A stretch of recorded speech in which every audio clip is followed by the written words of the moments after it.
Welcome to Inside Economics. I'm Mark Sandy, the chief economist of Moodys Analytics, and this is a special bonus Inside Economics podcast. We're going to be focused on climate change, climate risk, and with a particular focus on, let's call it climate change adaptation. And we'll come back to that in a minute, define that, what it means, and have a discussion around that.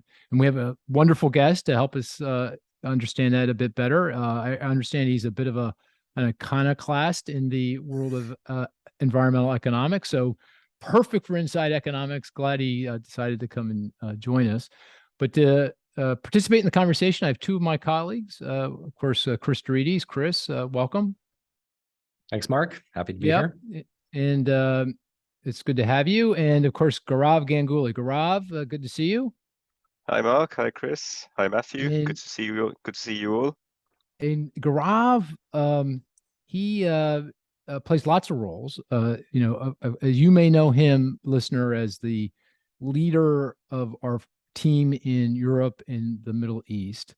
But he's also, in his own right, and I think we've talked about this in the past, but I'd like to just explore it for another minute or two. He's a climate expert. I'd say an expert in climate risk, climate change, and trying to understand what that means for broader economic conditions. And he leads our climate risk team. Gaurav, do you want to just give us a sense of your climate change bona fides? I mean, because you do a lot of things that I can't keep track of, but I can't keep track of them either, Mark. But I'm not sure I'd call myself an expert. I dabble most of the time. So I spent several years before I came to Moodys, which was over a year ago, by the way. I did. It goes fast, doesn't it, Gaurav? It's the hotel. So fast. By the way, it's the Hotel California at Moodys. You know what I mean by that? Yeah, I know what you mean. You can check in, but you can't check out. Yeah, exactly. Yeah, right. Yeah, exactly. So I did a fair bit of work at my previous employer, which was HSBC, on looking at financial risk from climate change. And that's how I got started on this journey. And then I got dragged into doing some research at Imperial College and the Grantham Institute for Climate Change and looking at how climate risk should be measured and mapped for different financial risk types. And from then on, I then went on to teach at research at a degree program at Imperial, and then I came here, of course, and I had the scenarios team, which does, as I was explaining to Matthew earlier, all our regulatory scenarios for climate. So very much in that space of looking at regulatory scenarios for climate risk, transition risk, physical risk, all that kind of stuff, and once in a while going off and teaching. Well, you've teased our guest a couple of times already. Matthew Kahn, welcome. Glad you're here on Inside Economics. It's good to have you on. It's great to join you guys. I'm here to learn and to be a little bit provocative. Well, provocative is good, and we want to pull that out of you. Maybe though, Matthew, you're obviously a well-known professor at the University of Southern California, USC, and do a lot of work in environmental economics. Maybe you can give us a sense of your background. And the one thing I'm just to lay it out on the table, I'd really love to know how you can write as many books as you do, as fast as you do. I find it incredible. I think you tell me if I'm wrong, but you published 2 books in 2020, 2 books in 2021. I'm not sure what happened in 2022. You probably needed a long vacation, but I mean, that's a pretty, and I think you have 8 books I counted all together. I think I got that right. So in your bio, I'd love to hear how you got to where you are, but I'd really like to know your secret sauce for writing books. Well, Mark, I think there's quantity and quality. And so some of my critics would say, Matt, stop with the conjectures and let's see you clean up some stuff. And I hope we come back to that. But Mark, I'm full of ideas. Okay. I want to tell one story from my youth. And I'm 56 years old and I'm feeling it. 30 years ago, when I was at the University of Chicago, I was a student of the Nobel laureate Gary Becker, and he was a student of Milton Friedman. I met Milton Friedman once, and I cracked a joke and he didn't think it was funny. And so I learned the importance of being serious, and I'll be serious in this podcast. At that time in 1992, Newt Gingrich, the Speaker of the House, was talking about shutting down the EPA. He kept talking about the costs of environmental regulation. And I turned to Gary Becker and I said, but there must be benefits of environmental regulation. And we agreed that that would be a good topic. And Mark, that was the start of my working on environmental topics. And as a Chicago economist, always thinking about the intended and unintended consequences of regulations. So was Milton Friedman? You took courses from him, Milton Friedman? Did you not? Milton Friedman retired from Chicago in 1977, but his students were very active at Chicago and were tough guys yelling at the new generation of students. And I've tried to be a nicer professor. I'm not as smart as those guys, but I think I'm nicer than them. Can I ask, do you remember the joke you told him that he didn't think was funny? It was a joke about Chicago. It was a joke about Chicago winter and when he goes to Hawaii to visit the University of Hawaii. Oh, well, I see. Yeah, interesting. It didn't work. I hear you. Not funny. Yeah. So you kind of avoided the question around your prolific book writing. Can you just give us a sense of that? What's behind? How are you able to do that? So Mark, to be serious for a moment, I both write academic stuff for peer review, but when you write a book, it kind of subverts the referee process. I'm looking at Cris as a PhD economist at Gaurav. There's some very tough people out there. And when you write a book, you can bundle in more conjectures and more things that may be true. And so, Mark, I want to be careful because we may have book editors watching this podcast, but the burden of proof is not as strong. And so when I know that my conjectures can reach people like my mother, that creates an incentive for me to work extra hard to get all my ideas out. Oh, cool. So I love economics. My wife is an economist. My son is an economist. It's in the air. But when you write books, you're sort of free to just let it rip. And that's sort of dangerous for me. Oh, that's interesting. So you feel liberated intellectually. So you can just write. You don't have to worry about citations and causality and Mark, to be serious there, I have many conjectures that will only be proven over the next 15 to 20 years. So I don't want to say like I'm like Einstein with his comets, but I make conjectures that will only know if they're right 10 to 15 years from now. And referees say back, Kahn, you can't get away with this. We are a science. And if we can't reject your hypothesis now, then you're bordering on science fiction. Well, I think we're intellectual brothers, Matt, because we're conjecturing all the time. So, the best conjectures are ones that are in fact way out into the future. So you're not too worried about whether you're right or wrong.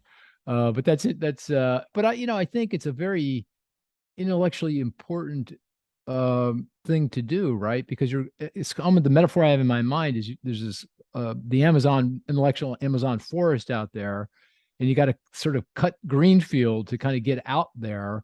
And maybe you leave a few branches along the way, and it's a little bit of a mess and it's not a straight line, but without cutting that intellectual pathway forward, people don't move as fast. That's kind of how I think about it. This is a climate risk. We can't talk about cutting down the Amazon. Oh, yeah, that's right. That's really bad. That is really bad. That's so funny. Not really funny, but but you get my drift. So, Mark, can I give one example of my conjectures? There's a fight in climate change economics for those purchasing $1 million homes in Phoenix, Arizona, are these guys nuts? So the New York Times keeps writing papers that there's no water, it's going to be 140 degrees. How in the heck can people be purchasing multi-million-dollar properties at Scottsdale? Behavioral economists say that these folks are nuts, that they're backwards looking, not forwards looking. And so, Mark, in a case like that, and this gets into Moody's and credit rating, I jump in and say, if we see someone with skin in the game buying an expensive condo in Scottsdale, are they technological optimists that will figure out how to use water desalination to increase the water supply? Will these guys only be in Phoenix 8 months a year and not be there during the summer in a work-from-home economy? So, Mark, my mind is always moving perhaps too fast, thinking through how rational, self-interested agents, when they make a costly choice, could they really be behavioral fools? And so a large chunk of my work is set in the future, trying to battle some of the behavioral economists in a respectful way as I continue to take the efficient markets hypothesis seriously. Well, that's a great example about Phoenix, but let's take just a step backwards to frame it. So, and first, I think everyone out there should know, and maybe you'd like to say, you're not a climate change denier. You're not denying that climate change is happening. That's happening. The exact opposite, because climate change scares the hell out of me. Both Yeah. what we're currently seeing, that unknown unknowns are becoming known unknowns. The New York Times is doing a terrific job reporting on the climate challenge. And Mark, because I'm so worried about climate challenges for all over the world, especially for poor people, capitalism is going to begin to kick in. So Adam Smith's invisible hand, the potential to innovate because of this anticipated threat. So I'm the opposite of a climate denier.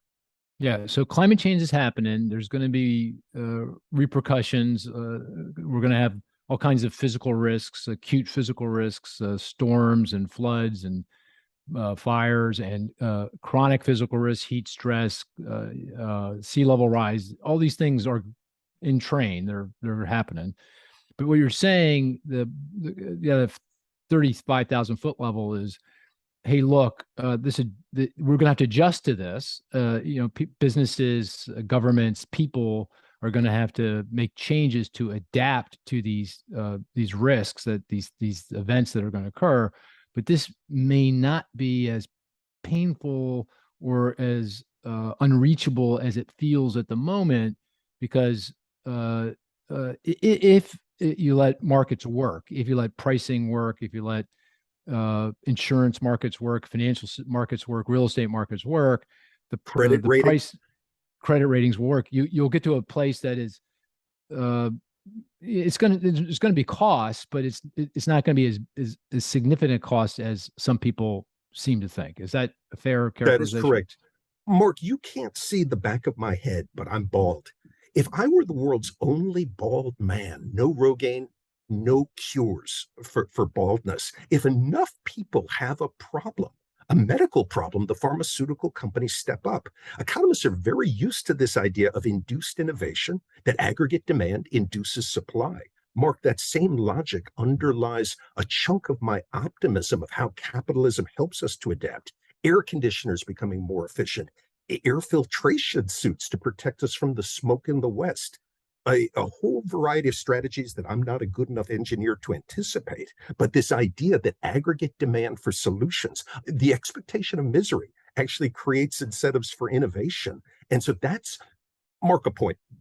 There is such optimism in the Biden administration about green energy and innovation for mitigated climate change. There's an asymmetry that there isn't an equal optimism about our ability to adapt to these threats. And so that's been a fight among the nerds.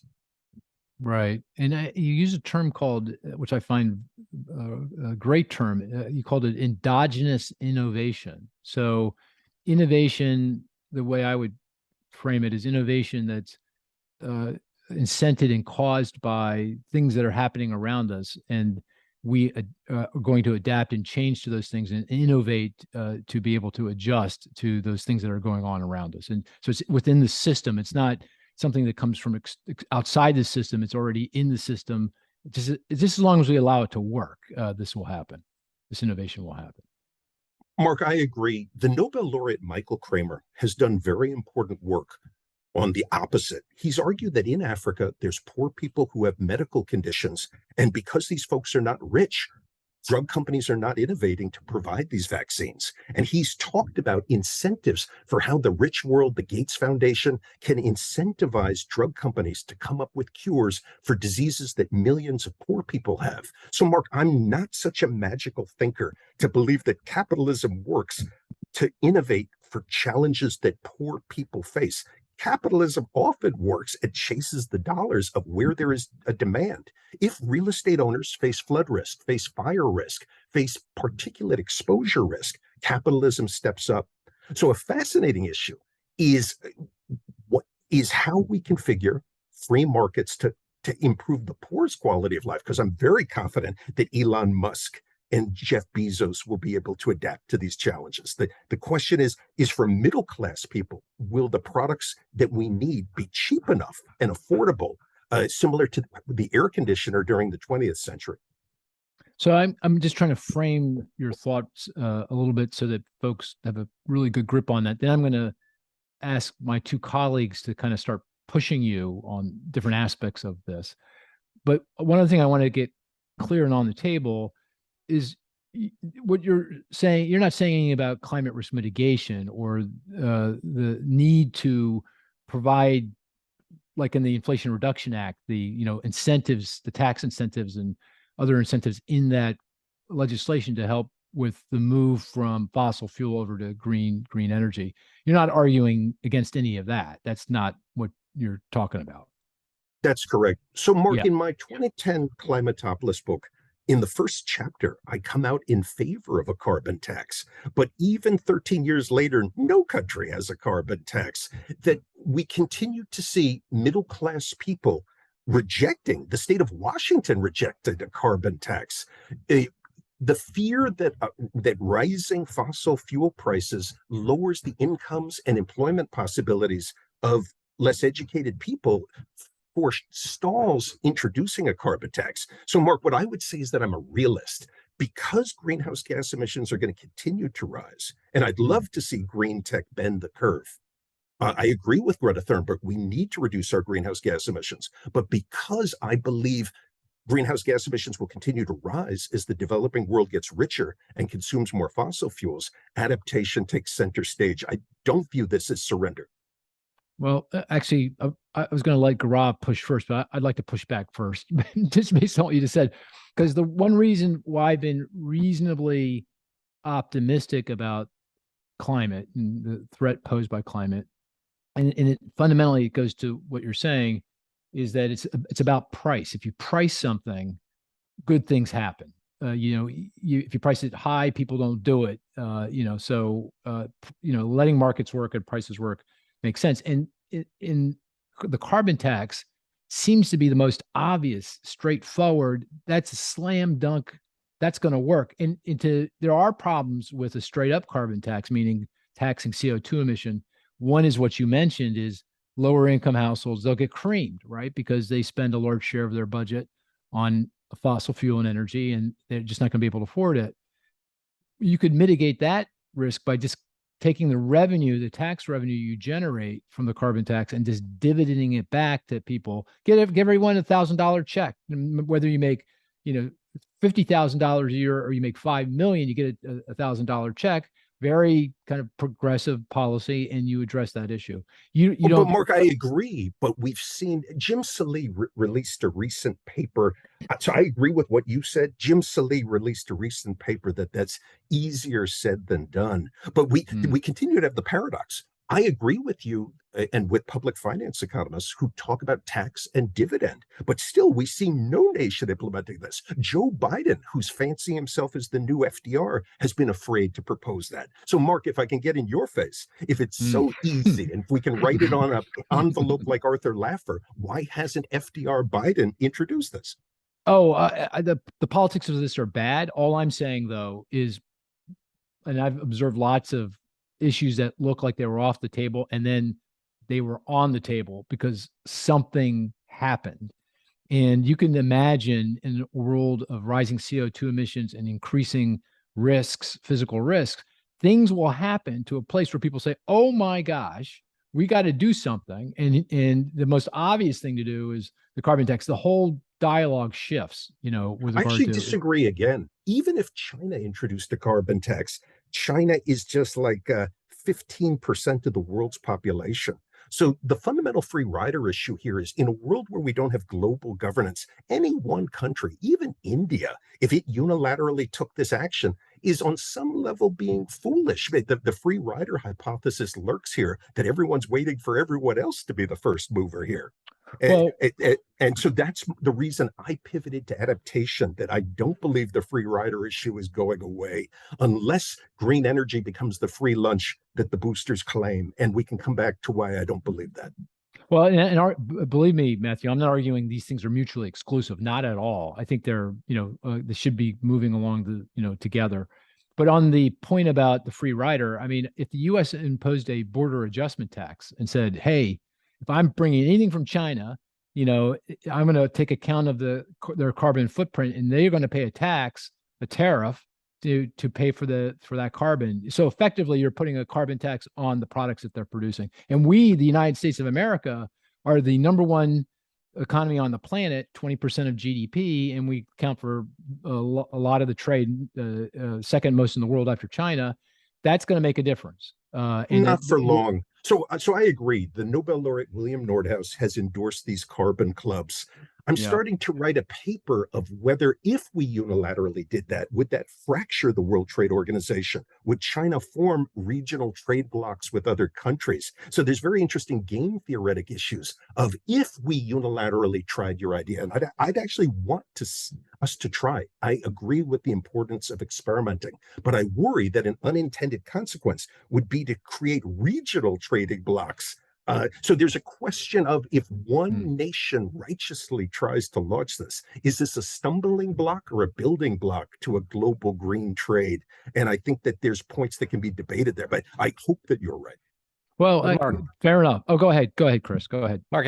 Just to clarify, I thought the road you were going down was if there was some type of cataclysmic event. Yeah. Right. We have this massive heat wave in the U.S. It kills 100,000 people. Exactly. Right? That might be a tipping point for some action. It changes the dialogue completely. Right? Is that I wish that's true, but I think that would increase private demand for adaptation products. I don't see a setting. I like Chris's claim, but we've had horrible events. The New York Times has tried to use Hurricane Ian. We've had all sorts of events that have not catalyzed public goods. And so I like that hypothesis, but I think it actually increases the demand for adaptation products. Who are these marginal swing voters who have opposed carbon taxes up till now, who would be scared straight by these shocks? You'd have to trust government with the money. You'd have to believe that we can overcome the free rider issue. There's very interesting questions of who's at the margin here, if I could use some economic jargon, to swing their vote. The people of Berkeley are already with Cris. Who are these swing voters in Dallas who would swing because of the heat wave? And I'd ask you guys, as a microeconomist, these are the types of things I think about. The people of Berkeley are fully in with Greta. Who is these swing voters who would now join the coalition? Well, the heat wave hit Dallas, right? Well, I was going to say if the heat wave hit Washington, then it changed pretty fast. But anyway, go ahead, Gaurav. So I was going to say, in some sense, I agree with Matthew, because by the time, so Matthew, you started out by talking about science fiction. By the way, Matthew, that's high praise. He doesn't agree with anyone ever. So go ahead, He just says that. Mark just keeps saying that. That's just don't the believe anything gambit. Mark says about me. So you started out by saying that I can't remember exactly what you said, but something about not wanting to be compared with science fiction, or your conjectures to be compared with science fiction. But science fiction can sometimes be really powerful. So I grew up in the North Indian state of Uttar Pradesh. And I recently read a book by Kim Stanley Robinson, well-known sci-fi author, called Ministry for the Future. And Ministry for the Future starts with a really, really excellent chapter centered around a heat wave in the North Indian state of Uttar Pradesh. Millions die. That is the cataclysmic event that sparks a global rethink around climate change. But what happens as a result of that is not a carbon tax, because a carbon tax by that point is simply too late. Given the lags in the climate system, it'll take 40 to 50 years for a carbon tax to actually work its way through and reduce emissions enough to cause temperatures to start to go down. So in fact, what happens is that India does a bunch of solar radiation management. It pumps aerosols into the atmosphere to bring the temperature down in this book. And I think that speaks to Matthew's point, that if you wait for that cataclysmic event to happen, it's simply going to be too late. You can do your carbon tax stuff, but there'll be so much demand for adaptation. There'll be so much demand for solar radiation management, geoengineering, all sorts of things that fit into that adaptation category, because that's what we'll have to do at that point. So wouldn't we do both at that point? Sorry? Wouldn't we do both? There would we would do both. We would do both. But that's why I was saying I was partly in Matthew's camp, in that I think that there would be just a massive, massive rise in demand for adaptation, because that's the short term. That's all you can do in the short term. Carbon tax, yes, that's good. We'll have to do that. We'll have to plant forests, actually probably have to find plants that can withstand high temperatures and all sorts of things. But we'll have to do a huge amount of adaptation. So I want to pick up on Gaurav's point and crack a half joke. when I speak to my undergraduates, I talk about the Titanic, and everyone thinks about DiCaprio and that love story. They didn't. There was hubris on the Titanic. It never occurred to them that those icebergs could sink the ship. They didn't even bother to have lifeboats and didn't see the iceberg till the last minute. I ask my students and I ask our listeners, in the case of climate change, with the New York Times writing about it daily, do we really not see it? Are we able to imagine? John Lennon and Yoko Ono had that song, Imagine. If we have more imagination of a horrible future, if we don't adapt, we begin to take baby steps in that direction. And so Gaurav told a painful story about this abrupt turn in direction of the ship. And I'll stop with my bad analogy.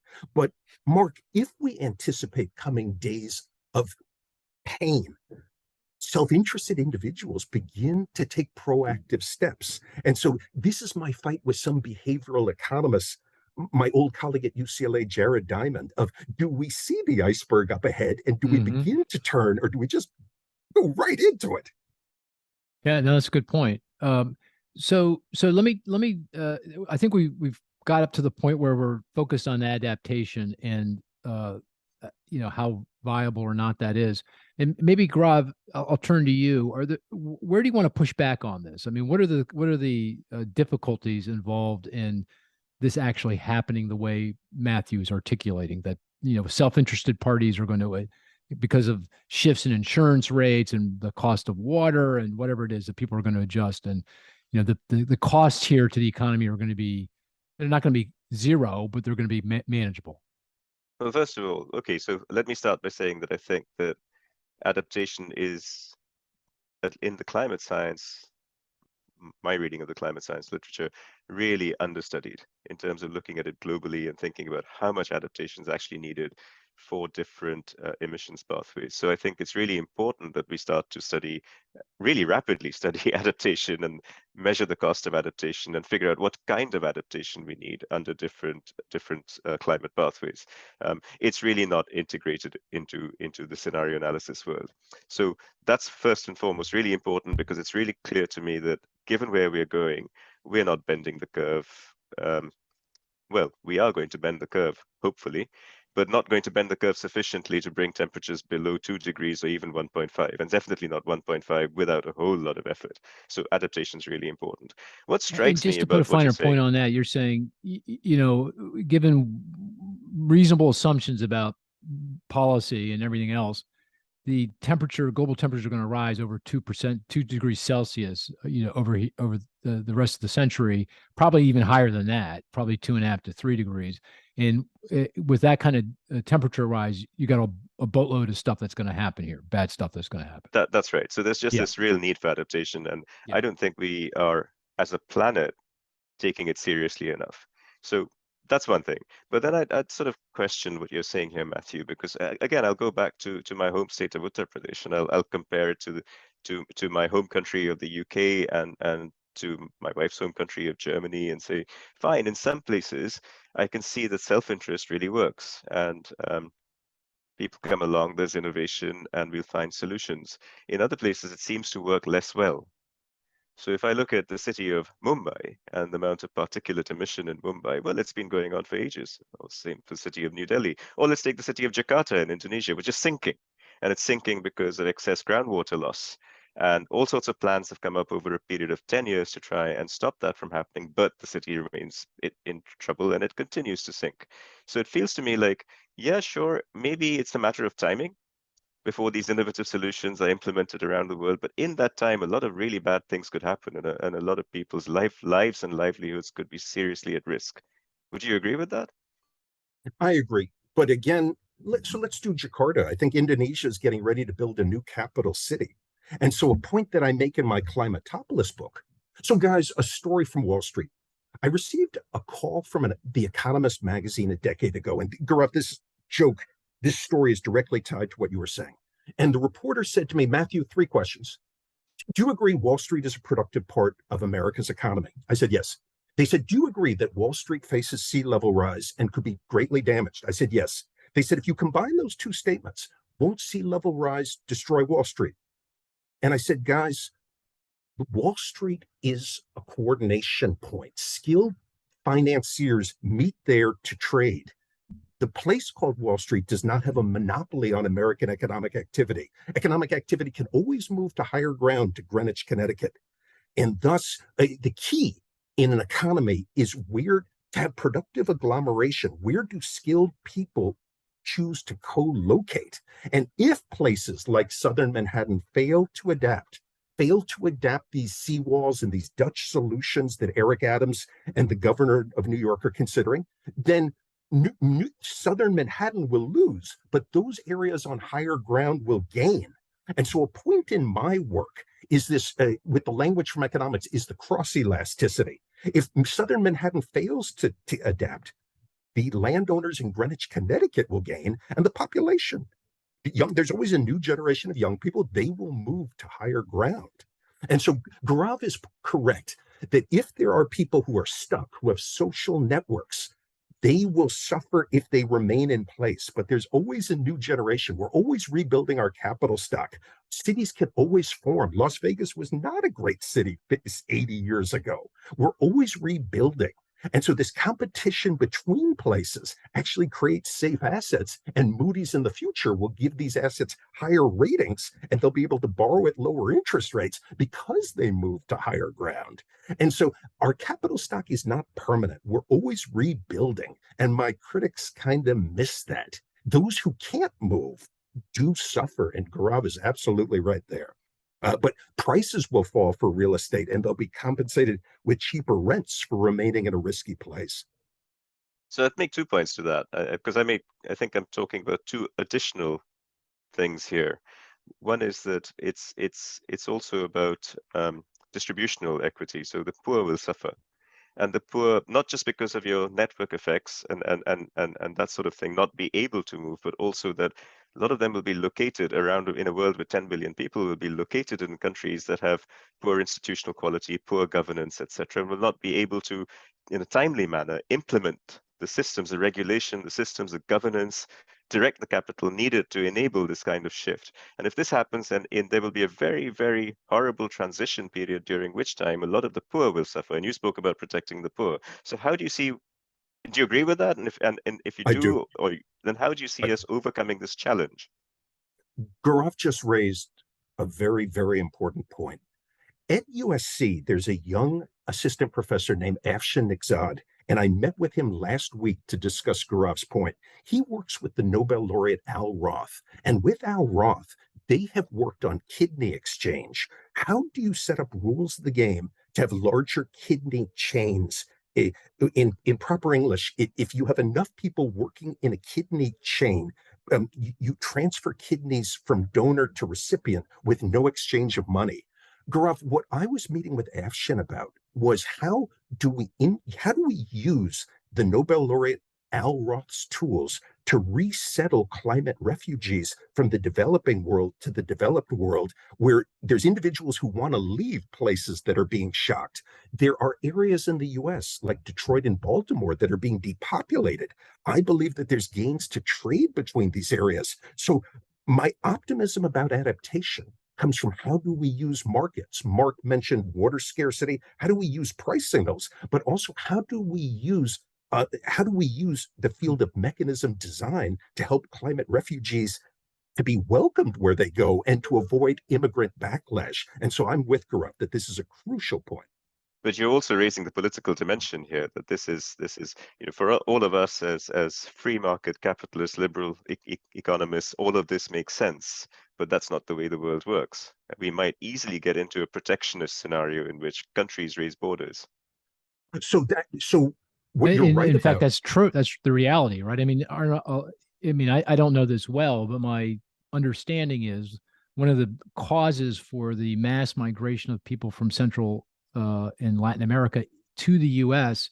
is climate related. Their livelihoods are being wiped out by heat.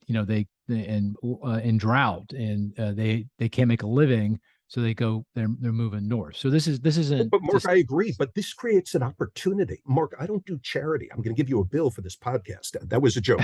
I'll give you a cowbell. I'll give you a cowbell. How about that? But to be Priceless. serious, the New York Bottle of Times wine. writes The New York Times writes long pieces about how immigrants have rehabilitated shrinking towns like Utica, New York, and upstate New York. Imagine a situation where immigrants to the US have a residency requirement in cities that are looking for young people with certain personality skills. Wait, Matthew, just to stop for a second. No one's arguing. We're not arguing the benefits of immigration. We're on board, and there's, but to Gaurav's point, if you look at the world is not on board with immigration. That's Brexit is a lot about immigration. And actually, think about make another point around immigration, and that's only because you brought up Jared Diamond earlier. So I feel I have to say something about Jared Diamond in all of this. I mean, and it's not to either praise him or criticize him. It's just that he puts out this really clear picture of migration through human history. And if I think of migration through human history and combine that with the formation of the nation state, and then think about climate change, well, and then think about protectionism and stopping migration, I feel that we could be at a point where some nation states, and I'm not talking about the United States or even nations in Europe, but some nation states could start to fail. But that's actually fine with me. I'm a fan of competition. We need companies that don't have a good product to fail. So Gaurav, this actually raises a key point. The prospect of failing actually leads to reform. In Phoenix, they'll raise water prices and allocate it more efficiently if there's such an imbalance between supply and demand.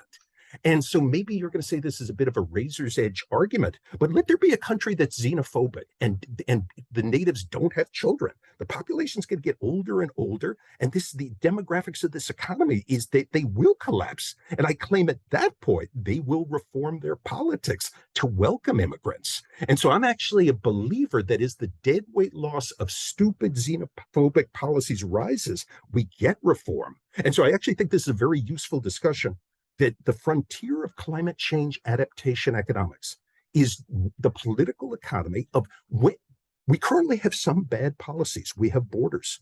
We have misallocation of water. We have large insurance subsidies. I claim that these policies will not persist as the inefficiencies caused by them rise. I sense that you guys have a little bit of a counter narrative of just falling off a cliff, and that's a point of contention. I wouldn't. Sorry, Cris, go ahead.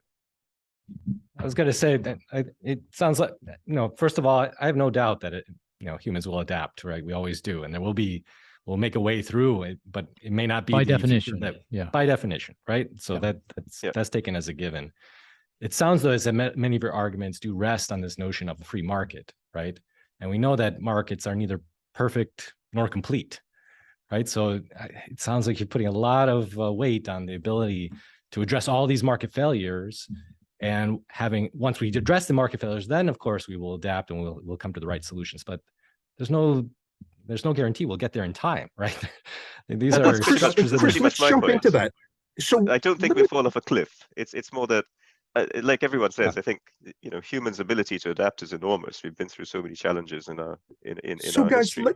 Let me agree with you and say something provocative. There's a firm called Moodys, and as I understand it, what Moodys does is it provides credit ratings. Suppose that you guys are incentivized to have experts on staff to review for places and firms what physical risks do these face. If we Tesla, and I'm kidding you. You're kidding. Okay. Okay, great. Yeah. So if Tesla opens a factory in a place that's going to be 180 degrees in 20 years, I would hope that your nerds downgrade these guys, saying that this factory will be obsolete. And then bond buyers would say, we don't want Tesla bonds. And Tesla would be punished by you guys for not thinking through the consequences of where it's opened its headquarters and factories. This is free market environmentalism, and the central role you guys play is Paul Revere. So part of my optimism of how we keep our productivity going forward is you're the adults in the room, the insurers, the credit rating agencies, the capital markets. I'm not crediting Elon Musk with being a genius. He's a strange tweeter. But if he has to borrow money, if he has to get properties insured, you're the adults in the room. And so for our more subtle listeners, I don't believe in omniscience. I believe in competition. And if you guys are giving the wrong ratings to firms, then a day of reckoning will occur. But there's a competition in your industry to get things right. And so it's through competition, getting closer to perfect competition, that we get to my fantasy of how we get the right price signals to help capitalists to adapt. I don't, it's interesting. I agree with what you're saying. I don't disagree. I guess the debate centers around the ease of adapting versus the ease of mitigating. And they're not mutually exclusive. We got to do both. There's no doubt about it. But if we're focused, and we focused a little bit about how the political economy of getting a carbon tax through and how difficult that will be, no argument there, obviously. But around climate mitigation, or excuse me, climate adaptation, the complications there are also very difficult. I'll give you one example, kind of a micro example, but talking about, it came to my mind, adults in the room. Fannie Mae and Freddie Mac, these are the two largest financial institutions on the planet. They buy mortgages, single-family residential mortgages from banks, independent mortgage banks and others. They account for 50-60% of all the mortgage loans made, single-family residential mortgage loans made in the country. They do not price for climate risk. And the reason they can't, or they feel like they can't, this is a political economy issue. Well, and first of all, I should say this is a problem. There's actually academic research, you may know better than I, showing that they're getting adversely selected, right? That banks are. So I wrote that paper. Oh, you wrote that? You wrote the paper? Oh, I thought it was some fellow from Montreal who wrote. Fantastic. So, Cris, could you Google Amin Wazad and me? So I'm the second author of that okay. paper. Sorry about that. Oh my gosh, I got no. You read it. I wrote it. You wrote it. Oh, fantastic! That was a great paper. I just had the fellow's name.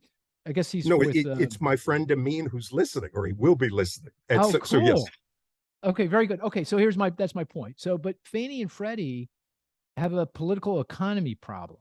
And that is, if they price for the risk, meaning they charge a higher insurance rate, for credit risk on loans that are on properties where there's more climate issues, sea level rise or whatever it is, they are also raising the mortgage rate for generally lower income households, because you can see geographically, and again, you know this better than I, but that where climate risk is more of an issue is where lower income people are living. They live in areas where there's more climate risk. So by doing so, you're going against exactly what Fannie Mae and Freddie Mac are hoping to do, and that's making mortgages cheaper for lower income households. So this is a political economy problem that they can't address or solve.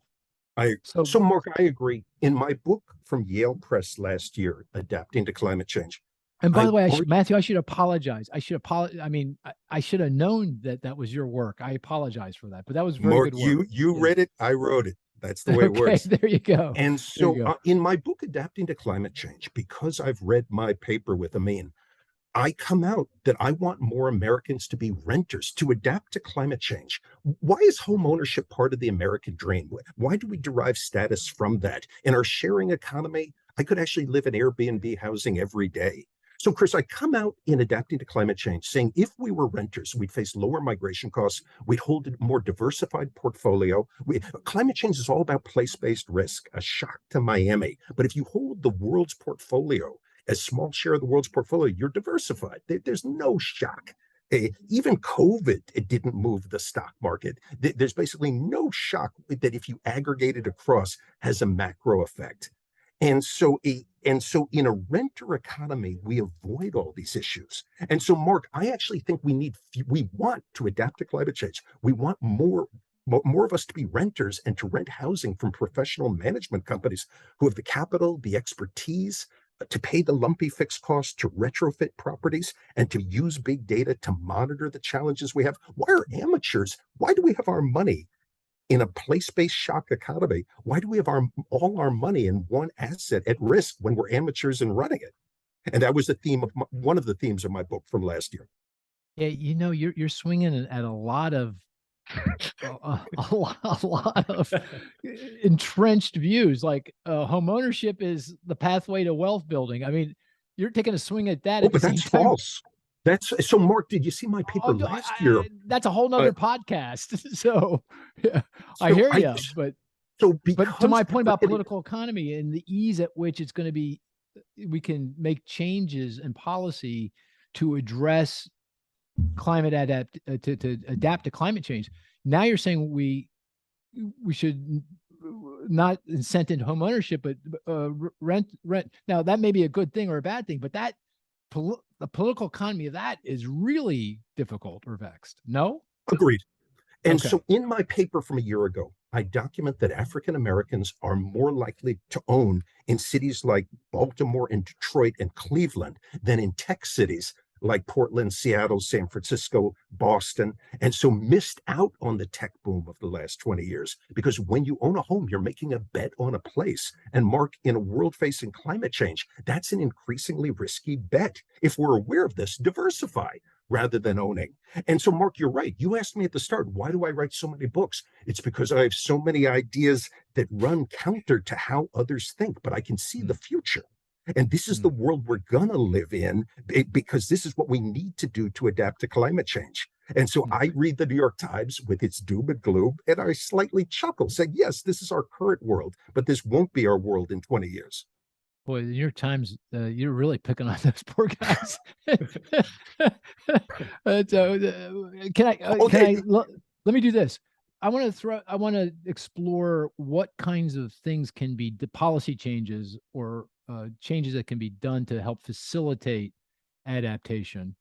One thing that we're involved with at Moodys, in Gaurav and Cris very intimately so, is around climate risk scenarios that are now being used in the global financial system, more so overseas than in the US, although it seems to be headed here. The Federal Reserve is going down this direction, where banks, regulated financial institutions are required to simulate different climate risk worlds and see what impact that has on their balance sheet and income statement. So far, it's more about just gathering information, data, doing the modeling, getting all the infrastructure in place to do the analysis. But ultimately, one could imagine that a regulator might say, oh, you have to hold more capital. Your cost of lending is going to be higher if you're lending to a business that is more at risk because of climate risk, or to a place like Miami, for example, because of sea level rise, that's more at risk because of climate risk. Is that something you would embrace, or that's what you're talking about? That's the adaptation that you're talking about. I support this, and this is actually controversial among libertarians. I've read some writing by John Cochrane where he has said, why is the Fed entering the climate space? Yeah, why isn't it focusing on the Phillips curve? And I support what Cris and Gaurav are doing for the following, and respectfully disagree with my old teacher, John Cochrane. He's not old. Wait, I took his class a long time ago. David Wallace Wells of the New York Times keeps writing about imagination. If banks don't have sufficient imagination for risks they face, then a regulatory audit can be a prompt. This is almost like Richard Thaler, the Nobel laureate's work on nudge. A nudge can change your behavior if you're blissfully unaware of a path you're on. And so I do support strongly nudging these banks to take a look at the hidden risks in their books, both on carbon exposure, if there is a future carbon tax, and on physical risks. Yes, these banks will incur some costs complying with these rules, but it could play a very helpful role in self-diagnosing challenges. Remember before, I was blissfully cracking jokes about the Titanic seeing the iceberg. I believe what Gaurav and Cris are doing helps banks to not be the Titanic, if I could speak in 8th grade cliches. Got it. So if you had your king for a day, you need a week. I'm going to give you a week. You're a king for the week. What 1, 2, 3 things do you think policymakers should be doing now to help facilitate climate adaptation? So I have sent a piece to the Los Angeles Times that they're clearly going to reject. So when you send a piece to the op-ed and they don't get back to you for a week, it means it was rejected. And here's what I said. I've been there. Yeah, I've been there. I said, guys, we've got drought in the American West. The water utilities have big data on every consumer's bills. Run a randomized field experiment where you invite customers to participate in facing higher prices. So Mark alluded before that we need to risk price. We need to engage in scarcity pricing. Rather than forcing all people onto higher prices, I wanted to offer people an upfront incentive to sign up for dynamic pricing and let them self-select in. And those who have those with the greatest ability to substitute away from water and electricity would voluntarily opt in and reveal themselves. And this is a way to reduce aggregate demand for electricity and water such that we don't have drought crises and blackouts in Texas. So, Mark, to answer your question, we're not running enough experiments. But there's been more agreement during this hour. We recognize that bad politics can sometimes block beneficial changes. One way we need guinea pigs here to experiment a little bit. And so if I were king for a day, it would be this small ball of more experimentation with pilot ideas through an opt-in design where we reward guinea pigs for participating so that we can learn about our ability for some of us to cope with higher prices, because we need to use more market signals going forward. Think of traffic congestion in New York City. Manhattan's been so slow to adopt road pricing. It's difficult to pilot such a study. Where would you do it? But you can do that with water pricing and electricity pricing. And so that's sort of my minor league king for a day. Well, I hope the LA Times publishes it. You should, I don't think you should send it to the New York Times. That obviously is not gonna, that's not gonna happen. But maybe the LA Not Times. after this podcast. Not after this podcast. Yeah. So guys, if I can ask you a question sure, far away. Before I lose you. Has Moody's made a decision on how much effort to put in credit rating, how much attention to decarbonization versus physical risk exposure? Are there more and more auditors on your team? And are there any trade-offs? Are you boosting your squad on judging different, for entities you are grading, of their performance on two dimensions, reducing their carbon footprint and reducing their climate physical risks? Well, I should say Moody's has the rating agency, and that's kind of where you're focused in terms of the ratings on bonds. And you're saying those ratings should also take account of both the climate exposure, both in terms of the physical risk and kind of the transition risk. And Moodys Analytics, and that's where we reside. And the entire organization of Moody's Corp is all in on all aspects of this. So we've acquired a number of different firms that collect information and data. We just recently purchased RMS, which is a large insurance risk analytics firm you may know very well. I had a very good talk with Robert Muir Woods, and we had that was a good acquisition.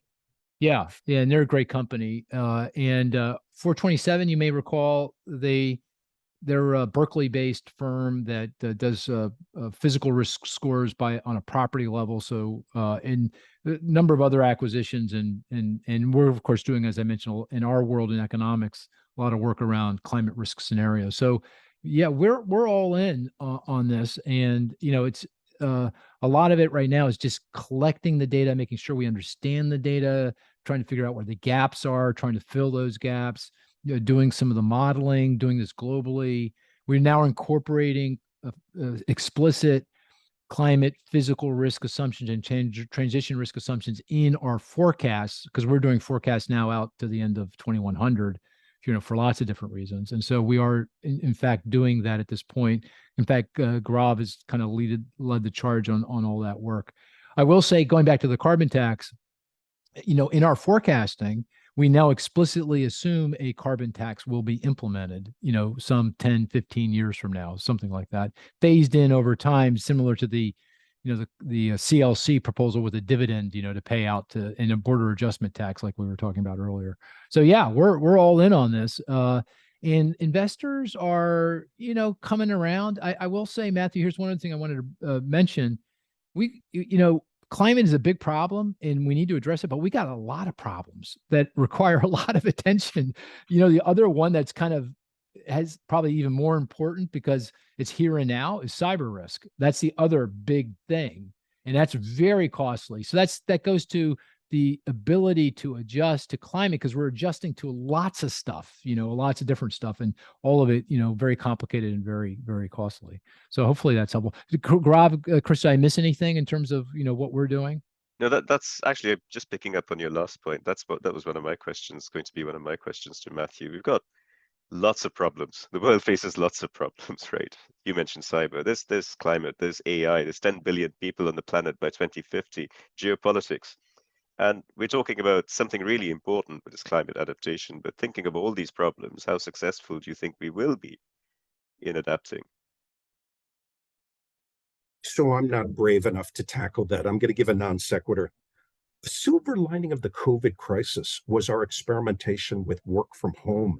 Work from home helps us to adapt to climate change of all the different permutations. If Matthew's very risk averse, I can work for a Miami firm, but not live in the Miami area, live far away if I only have to commute in 2 days a week. And so, Gaurav, I'm always an optimist. My mother warns me against magical thinking. We talk about this. She's my favorite Bobby.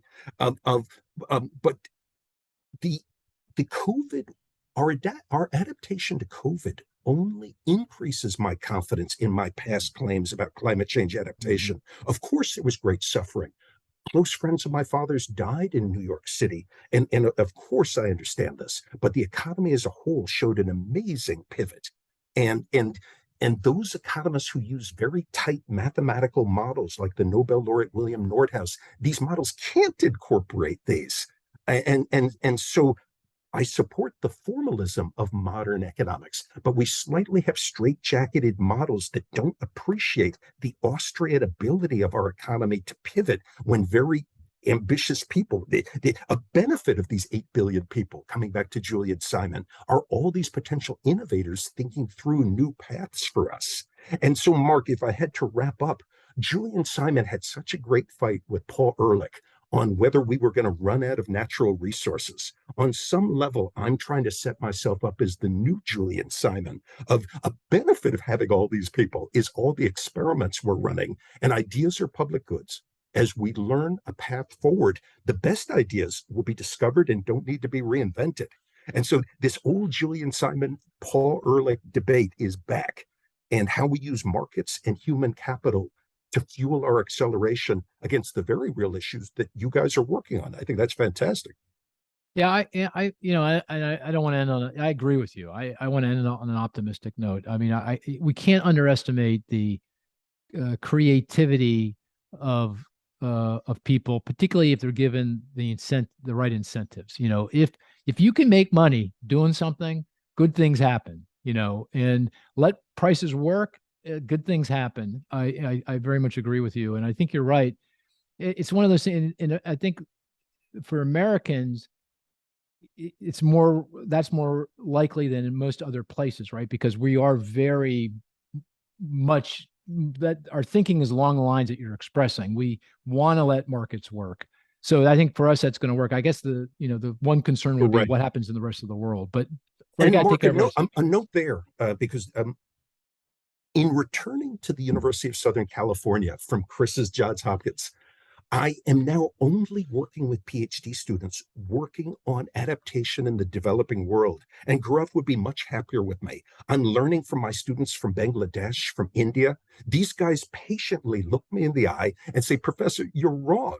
And so while this hour I've come across a little bit as a zealot, in my day-to-day interactions in my office, my young PhD students are fighting is the wrong word, debating me point by point as we discuss about frictions, issues in capital markets, issues in insurance markets, and challenges for poor people in the developing world to adapt. Mark, if we have time, can I give one example? Yeah, sure, far away. So in Islam Ul Haq's work on farmers in Bangladesh, these guys have been growing rice, and soil salinity from sea level rise is raising the soil salinity where they had been growing rice.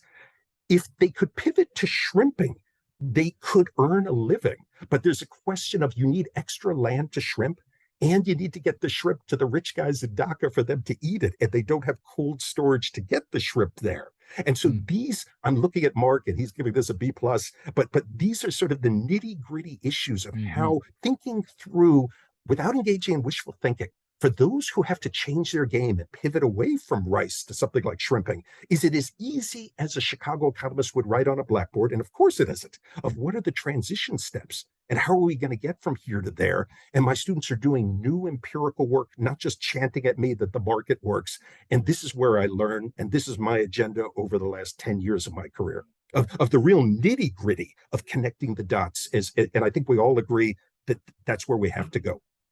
Fantastic. I mean, I feel a lot better after this conversation. I really do. I mean, because you know, I think you laid out a really strong case with regard to, and I love this term, endogenous innovation. It feels right to me, particularly in this context. So I want to thank you for taking the time and letting us push a little bit on your thinking, because I think we learned a lot from that, and hope to have you back. And hopefully you're right. Very